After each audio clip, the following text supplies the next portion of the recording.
Друзья, приветствую вас. Огромное вам спасибо за активность и поддержку. Провинция Чанграй, расположенная на севере Таиланда, столкнулась с разрушительным наводнением, которое началось в ночь на 27 июня после обильных осадков, что в результате привело к переполнению местных рек, включая реку Кхун-Май-Баа. В районе Пхая-Минграй был разрушен мост, связывающий деревни Татхуан и Майбаа, из-за чего пострадало транспортное сообщение. В районе Вьенгчай внезапные паводки затопили деревни Хуафай, Донгматуин и Тхонг-Янг-Май, превратив улицы в бурные потоки. В некоторых местах вода поднялась до метровой высоты, затопив дома, рисовые поля и сельскохозяйственные угодья. По данным командного центра по предотвращению и ликвидации последствий стихийных бедствий провинции Чанграй, в пострадавших районах продолжается эвакуация жителей. Наводнение нанесло серьезный ущерб сельскому хозяйству. В Чанграе пострадали около 80 гектаров рисовых полей. Жители сообщают о разрушенных домах, поврежденной мебели и утрате средств к существованию. Всего, по данным местных властей, пострадали 4405 домохозяйств. Спасатели и аварийные службы работают в авральном режиме. Власти направили в регион военных для ускорения помощи пострадавшим. В свою очередь, метеорологический департамент Таиланда прогнозирует продолжение дождей в ближайшие дни, что может усугубить ситуацию. Жители призывают следить за обновлениями и быть готовыми к новым эвакуациям. Спасатели отстояли дачное товарищество «Мостовик» в Читинском районе Забайкалья. Огонь практически подошел к жилым строениям. Жители решили эвакуировать, а для тушения привлекли самолет-амфибию. Продолжается борьба с огнем и в соседней Атамановке, которая находится в 50 километрах. По состоянию на 28 июня лесной пожар в районе поселка Атамановка в Забайкальском крае, который продолжался около недели, локализован на площади 7000 гектаров, и ситуация стабилизировалась. Дополнительно сообщается, что по всему периметру пожара в районе Атамановки созданы минерализованные полосы, проводятся контролируемые встречные отжиги и прямое тушение как с земли, так и с воздуха. В 6 километрах от поселка Зыково действует пожар на площади 750 гектаров. На защите поселка и близлежащего дачного кооператива задействовано более 100 человек и 18 единиц техники. Для усиления борьбы с огнем по поручению главы МЧС России Александра Куренкова в регион прибыла аэромобильная группировка Главного управления МЧС России по Иркутской области. Авиация МЧС России активно участвует в тушении. 2 самолета-амфибии Б-200ЧС, самолет Ил-76 и вертолет Ми-8 за день сбросили 413 тонн воды, что помогает сдерживать распространение огня и снижать интенсивность горения.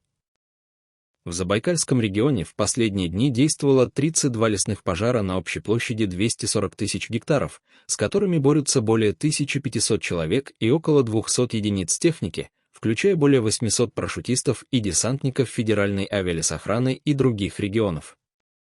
Ситуация остается под контролем МЧС, однако тушение осложняется сухой, жаркой и ветреной погодой, а также высокой горимостью хвойного молодняка.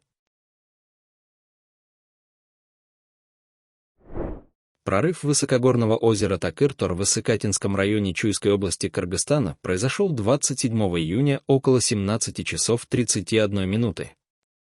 Селевой поток, вызванный прорывом дамбы, угрожал селам Алмалуу, Горная Серафимовка и Нижняя Серафимовка. Благодаря оперативным действиям властей и МЧС, около 950 человек были эвакуированы и временно размещены в безопасных местах, школах, мечетях, домах культуры и интернатах. Для эвакуации задействовали 11 микроавтобусов от мэрии города Кант и 8 микроавтобусов от районной транспортной службы. Поток воды разрушил мост между селами Алмалуу и Кибек-Би, из-за чего движение на этом участке перекрыто. В настоящее время ведутся работы по расчистке и восстановлению дороги. Пострадавших и материального ущерба жилым домам не зафиксировано. Уровень воды в районе стабилизировался, что снижает риск дальнейших последствий. Руководство МЧС, включая министра Баабека Ажикеева, контролирует ситуацию в усиленном режиме. По данным МЧС, сохраняется угроза повторного прорыва озера в верхней части водоема, поэтому мониторинг продолжается. Экстренные службы продолжают работы по восстановлению инфраструктуры.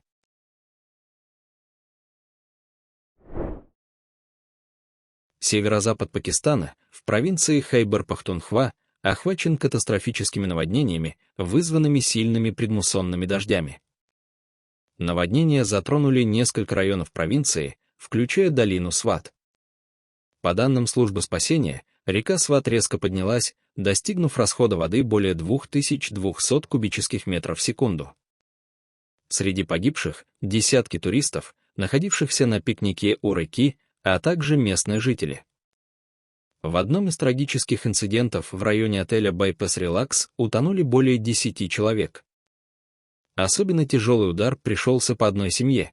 Из 16 ее членов удалось спасти лишь 3, 13 человек числятся пропавшими. На данный момент обнаружено 7 тел, а поиски еще 16 человек, включая пропавших членов этой семьи, продолжаются. В районе Нижнего Дира разлилась река Паншкора, унеся мать и 2 детей, которых, к счастью, удалось спасти. В этом же районе мужчину смыло потоком воды в канализацию. Около 100 спасателей, включая водолазов, задействованы в операции по спасению, которая осложняется сильными течениями и поврежденной инфраструктурой. Всего спасено 58 человек, но многие остаются заблокированными в домах или на возвышенностях посреди бурных потоков. Премьер-министр Пакистана Шехбаз Шариф выразил соболезнования семьям погибших и распорядился усилить меры безопасности вдоль рек и ручьев. Местные власти призвали жителей низинных районов эвакуироваться, а фермеров — перегонять скот в безопасные зоны. Национальное управление по чрезвычайным ситуациям Пакистана выпустило предупреждение о возможных новых осадках в ближайшие сутки, что может усугубить ситуацию. —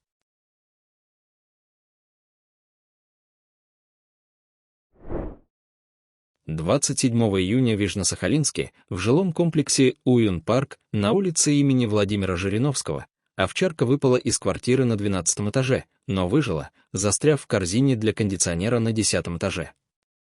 Инцидент произошел утром, когда хозяйки собаки не было дома. Предположительно, пес, оставленный в квартире, вылез через открытое окно и сорвался вниз. Падение остановила корзина для кондиционера, расположенная на этаже ниже. После этого собака сорвалась еще на 1 этаж вниз и застряла на уровне 10 этажа благодаря наличию в корзине блока кондиционера. Очевидцы, заметившие скулящую овчарку, оперативно вызвали спасателей в 11 часов 30 минут по местному времени.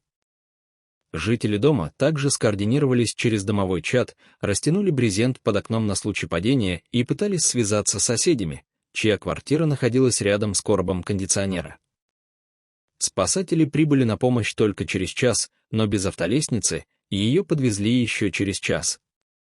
Длина лестницы оказалась недостаточной, чтобы достать до короба на 10 этаже, поэтому в дело вступили промышленные альпинисты. Но задача внезапно решилась намного проще. В 14 часов 40 минут на место прибыл собственник квартиры на 10 этаже, так что питомца просто достали через окно. Собака, несмотря на пережитый шок, потянулась к спасателю, что упростило ее эвакуацию. По предварительным данным, у овчарки могут быть сломаны ребра, но ее жизнь вне опасности. После спасения пса передали ветеринарам для осмотра. Хозяйку собаки во время инцидента найти не удалось, а попытки дозвониться до нее оказались безуспешными.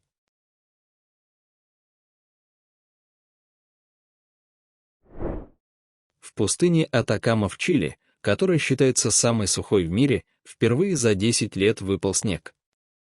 Об этом сообщает расположенная на ее территории обсерватория Альма, назвав явление невероятным. До этого метеорологи прогнозировали в пустыне ливни и штормы. Хотя на плато Чихнантар, где установлены сами телескопы, на высоте свыше 5000 метров, снег и явление обычное, у главного здания обсерватории на высоте 2900 метров такое случается крайне редко.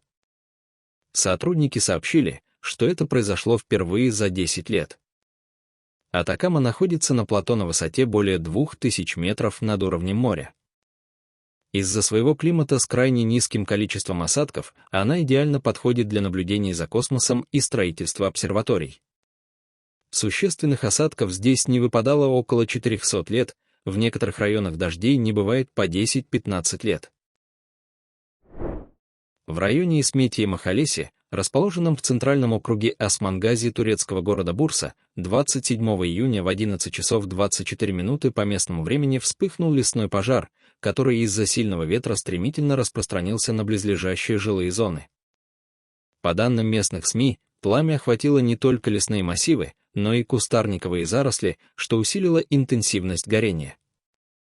Жители деревни Исмети были эвакуированы из-за приближения огня к домам. К тушению пожара были оперативно привлечены силы пожарных, сотрудников регионального управления лесного хозяйства и других экстренных служб. В операции использовались как наземные, так и воздушные средства, включая вертолеты, которые сбрасывали воду на очаги возгорания. К вечеру 27 июня пожар был взят под контроль, и начались работы по охлаждению территории, чтобы предотвратить повторное возгорание. По предварительным данным, жертв и серьезного материального ущерба удалось избежать благодаря быстрой реакции. Однако пожар нанес значительный ущерб природному наследию региона, включая лесные массивы, которые местные жители называют наследием предков.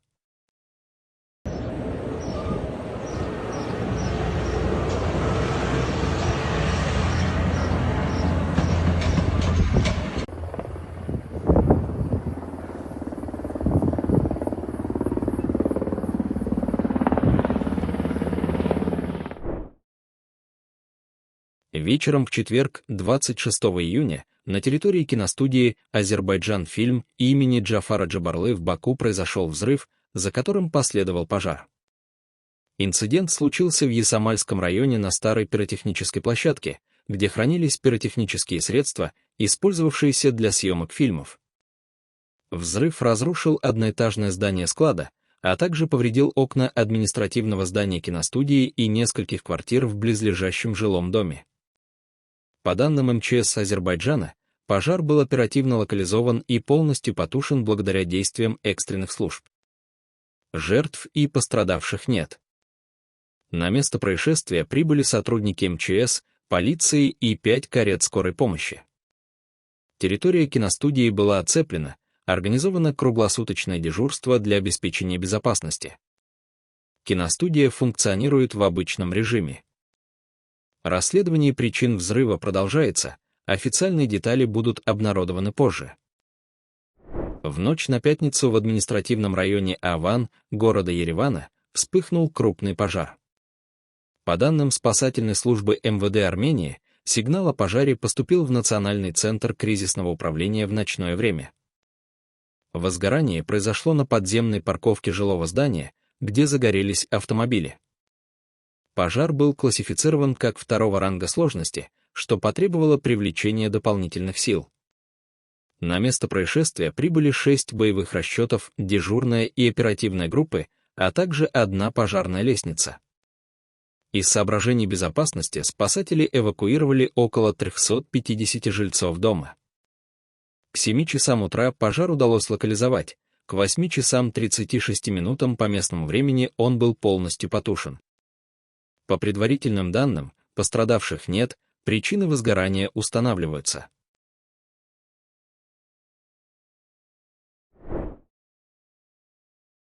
Серьезная подвижка грунта произошла в Лос-Айресе, в Тринидаде и Тобаго. Произошло обрушение дороги. Последний раз подобная ситуация наблюдалась в стране после землетрясения магнитудой 6,9 21 августа 2018 года, когда землетрясение вызвало значительное движение грунта, включая активацию грязевых вулканов, таких как Пипара и Девилс Вудьярд, а также поверхностные разрывы. Местные власти проводят обследование пострадавшего района. В районе Уайт-Холла, в штате Западная Вирджиния, продолжается мониторинг подземного пожара угольного пласта, который прорвался на поверхность за зданием магазина. Пожар, предположительно тлеющий в угольных пластах на протяжении многих лет, вызвал задымление и нагрев поверхности до 370 градусов по Цельсию. Пожар был впервые замечен 23 июня, когда пожарная служба получила вызов о задымлении в районе магазина. По прибытии пожарные обнаружили, что дым исходит из отверстия в пласте угля за зданием.